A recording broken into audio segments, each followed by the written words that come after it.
Hi everyone, it's Steve Petch here from Welcome Church in Woking. Isn't it great when God saves people and changes their lives, when we see that transformation and breakthrough moment?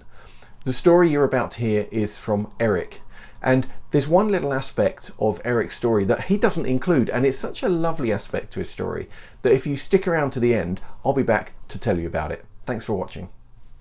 Hello, I am Eric Norman Walker. I have been married to Alison for 28 years and have two daughters, Abigail aged 25 and Bethany aged 22. I ran my own independent financial advisor firm from 2008 until 2011. However, in October 2010, I collapsed in a meeting and was taken to hospital for a CT scan. I was discharged within 24 hours with a booking for an MRI scan a month later. The diagnosis was a brain tumour the size of a satsuma.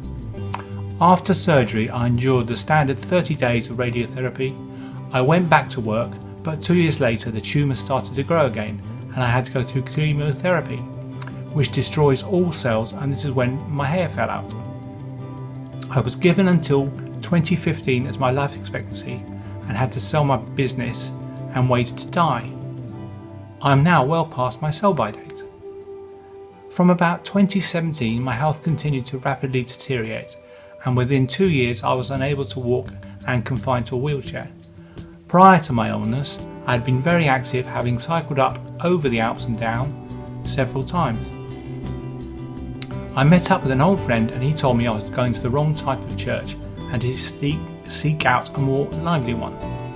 Shortly afterwards, my neighbour Maria, who I hardly knew, took compassion on me and brought me to Welcome Church, and from the moment I was wheeled in, I knew immediately I had found what I was looking for.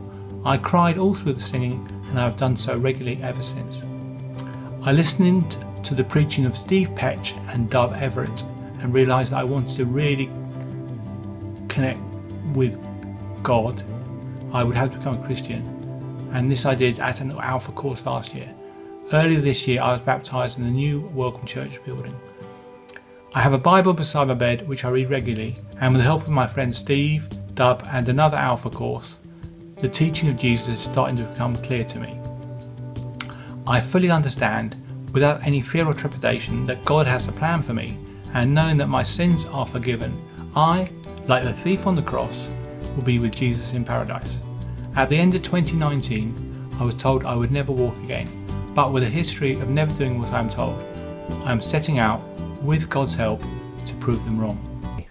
The best aspect of it for me though was Eric's baptism, and we had the joy of baptising Eric just before lockdown. Because of his wheelchair, we had lots of discussions about how we might baptise him, but even though his legs were unable to support his weight unaided at that time, Eric was determined that he was going to get in that pool and he was going to be done properly, as he said.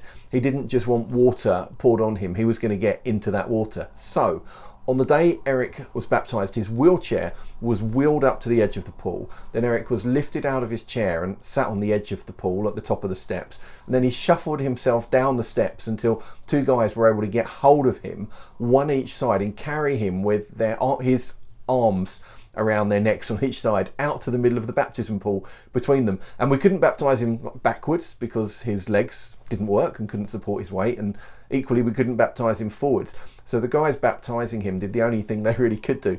They held their noses and then they baptised him straight downwards under the water, submarine style, all three of them going down under the water together and back up again. It was such a wonderful moment for us as a church, with lots of cheering and a really great demonstration of God's church at work to support people in every situation and every circumstance and to show love and care for people. I love it when God saves people. I'm in faith for lots more baptisms in our church and in churches all the way across Commission as well, as God transforms more and more lives, just like he's transformed Eric. Thanks so much for watching.